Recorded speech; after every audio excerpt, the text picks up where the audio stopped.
এই দেখো সবাই,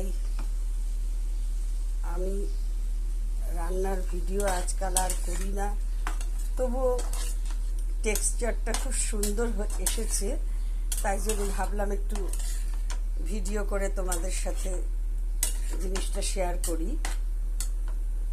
আলু দিয়েছি, পটল দিয়েছি, আর এই মিক্সিতে একটু শুকনো লঙ্কা, কাঁচা লঙ্কা, জিরে, ধনে, আদা একটু পিষে নিয়ে করছি। সাধারণত এত কিছু দিয়ে আমি সবসময় করি না, ওই একটা মাছের ঝোলের মশলা পাওয়া যাচ্ছে আজকাল, সেইটা নিয়ে আসি। কিন্তু এইভাবে মশলা দিয়ে করলে কিন্তু সত্যি স্বাদটা দুর্দান্ত লাগে, টেক্সচারটা খুব সুন্দর হয়েছে আর গন্ধটাও খুব সুন্দর বেরিয়েছে। হয়তো একদিন এমন টেকনোলজি আসবে যে এই গন্ধটাও আমরা রেকর্ড করতে পারবো, যেমন করে আজকে ছবিটা রেকর্ড করছি, কথাটা রেকর্ড করছি। কি বলো বন্ধুরা? আমি তো চাই সেদিন স্পর্শ, গন্ধ সব যেন এসে যায়। এই দেখো কতগুলো লাউ শাক। এটার একটা ছোট্ট গল্প বলি। সেটা হচ্ছে, আমাদের এখানে একটা মন্দির আছে, শিবের মন্দির। তার পাশেই সেই মন্দিরেরই একটা গোশালা আছে, 4টে গরু আছে, সবাই দুধ টুধ ওখান থেকে কেনে নেয়, যাই হোক।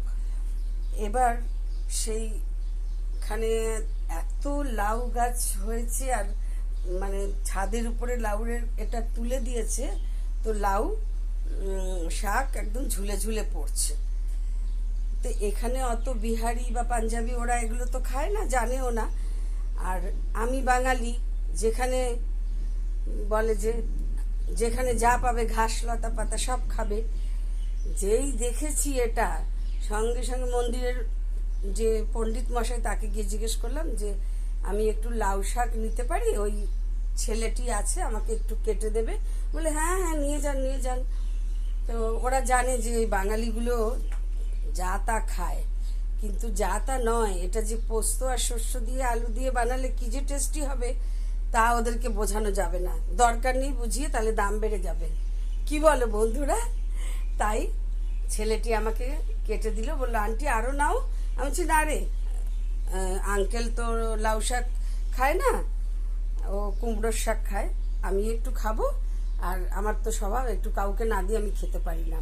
তো পাশের বাড়ির বৌদিও আছে, বানাবো, দুজনে মিলে খাবো, তিনিও আমাকে দিয়ে থাকেন।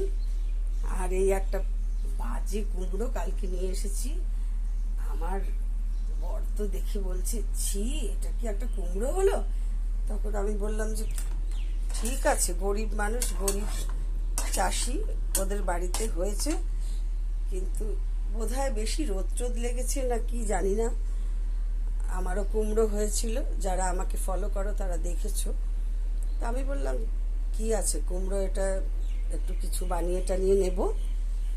শরীরটা ভালো নেই, চলছে কোনো রকম, ভাত বসিয়েছি, এই হলো গল্প। তাই আমি বললাম একটু ভিডিও করি, টেক্সচারটা দারুণ লাগছে। ঠিক আছে, টাটা।